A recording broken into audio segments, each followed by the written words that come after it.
Hi guys, welcome to Joe's RC Corner, and today we are in the studio. If you guys remember, a couple months back, we went ahead and updated the studio here and put in some carpet, tried to deaden some of the sound and everything. But today I want to just discuss the past year. So stay tuned, guys, and we'll have a small conversation.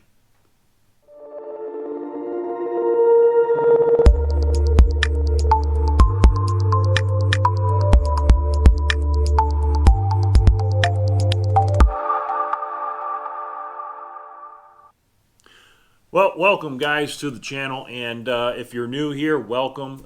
This is Joe's RC Corner. Unfortunately, I haven't had a lot of RC stuff going on recently right now because of the build of the L750 Cricket.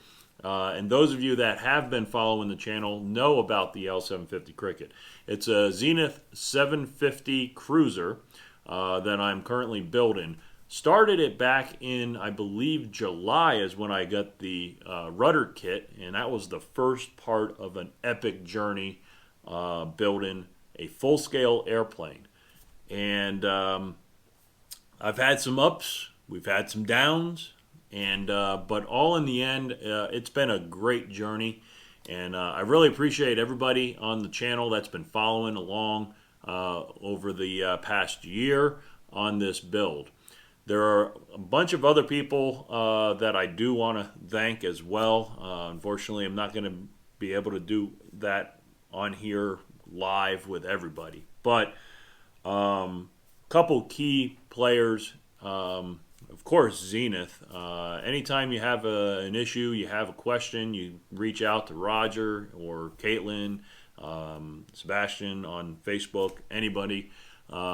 Always ready to help and help support all the builders out here that are building Zenith aircraft, whether it be a 650, Super Duty, Stall, 701, anything like that. So great support there from Zenith. The other is the engine manufacturer that I chose. I went with a Viking 130 horsepower engine, and Jan and Alyssa back at Viking, you guys are awesome. I'm not sure if I've said it enough, but you guys are excellent. Anytime you have a question, you have a problem, you have while you're installing over the weekend, anytime. They answer both emails, phone calls, Facebook posts. You guys are just awesome, and I'm really happy that I went with the Viking engine for my build. It is a complete kit to install on your aircraft, cow, prop, everything, and their support is just outrageous. It's awesome, just unbelievable. And I look forward to future builds down the road, of course, because my wife is already, we're still working on just this one. But future builds will have Viking engines in them again because of one, support, the power, and just the community. The Texas Zenith builders and flyers, Bill Fahey, and I apologize if I mispronounced it, Dave Tillman. You guys are also awesome. Bill, anytime I've had a question, you post on Facebook right away. It was great meeting you at the fly-in, and hopefully when my cruiser is done, I'll be able to come out there and we'll do some flights out there as well. Looking forward to it. Also looking forward to many fly-ins coming up in the next year in 2022 once my airplane is complete. If you guys have been following, though, we are getting so close. It's so close that you can taste it. And I am ready to start flying and burning off that 40 hours on the cruiser so I can come out and visit everybody at all the different fly-ins. So this past year has been eventful. It's been just amazing to be able to build your own airplane, number one. It's just a wonderful experience. And yes, I have made mistakes. I know I'm not the first one that has. I know many of you out there that have built probably have done the similar situation, made some mistakes, but it's really not the mistakes that you make, it's how you fix them. So, you know, I've taken the time to repair any of the mistakes that I've made correctly. I always have my A&P friend that I work with come over, double check my work. It doesn't hurt to do that. And also just look at other people's builds, see where they might have made a mistake and maybe not make the same mistakes. So similar to like just recent posts, and I appreciate everybody's support on that last video. You know, I did make a major mistake. It cost me over $400 on this mistake, and I'm still waiting on the parts from Zenith. So I'm hoping to get those. I'm hoping they'll get those out to me today, so that way I can get that fixed. But basically, I made a silly measurement mistake on my struts, and I want to kind of go over that with you guys because. You know, it's one of those silly mistakes that happen. It's not a big deal. It's going to be fine. I'm going to be able to fix it correctly and be able to just move on. So when I use my tape measure and I do measurements for things, I tend to skip the hook because this hook moves in and out. And it will change over time as these rivets get loose. So I tend to skip that, and if I want a more accurate measurement, I just start at the 1. So that's where my mistake happened. Okay, I started at the 1 on the measurement. I brought it out, and I said, oh, okay, 31 inches. I need to take away that 1. So that's 30 inches. That's all well and good. I wrote that down in my book.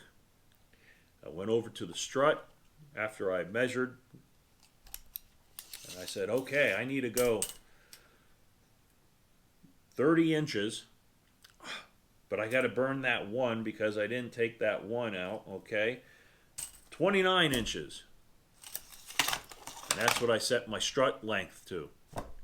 29 inches. It's just pulling a number out right now. It's not the exact number. But anyway. That's how I made the mistake. So, you know, that kind of stuff happens. It's an accident, you know, but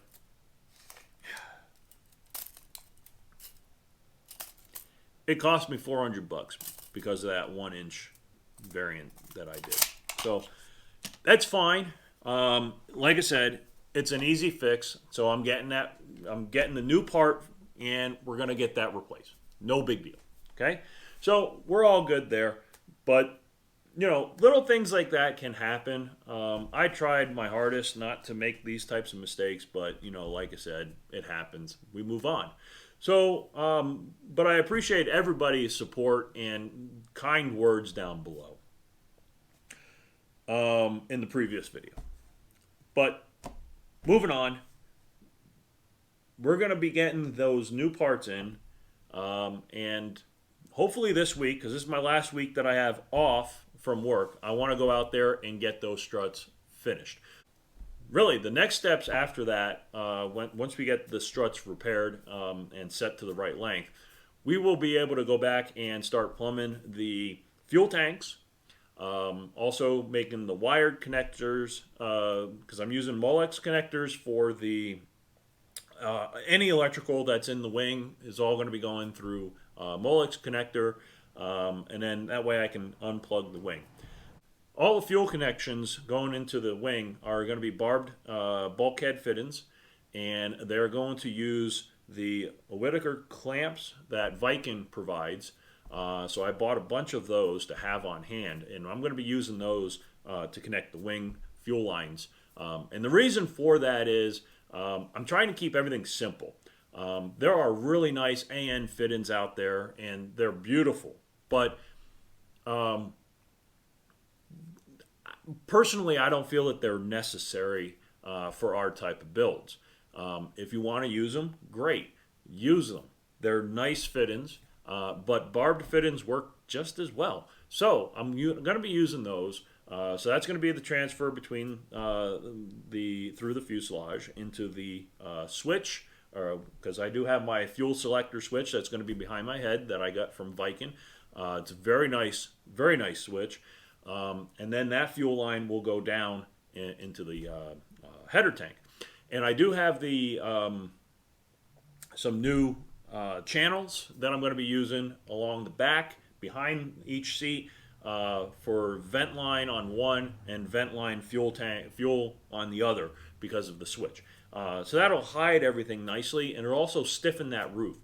I've thought about also, I do have to finish up my seat belts, of course, but I'm not going to be using the 4-point harness. I'm just using the 3-point. Should be enough for me. I'm happy with that. Yes, 4-point harness will be better, but a 3-point is enough for me, and I'm comfortable with it.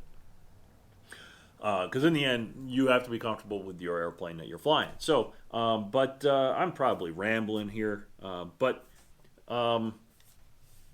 once the Zenith is built and completed, we will be getting back to RC again. But I will also be doing a lot of flying. That's kind of the plan.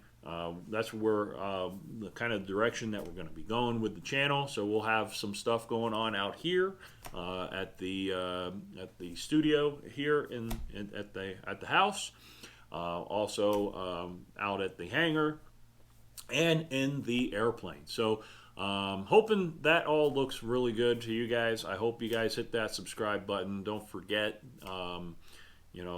the bell that will notify you when the next video is posted. And I look forward to seeing you guys out at the airport working on the Cricket a bit more. So stay tuned for the next video, and we will be out there fixing my mistake. All right, guys. Keep up the good work, and keep building, keep flying. Catch you guys on the next video. Bye now.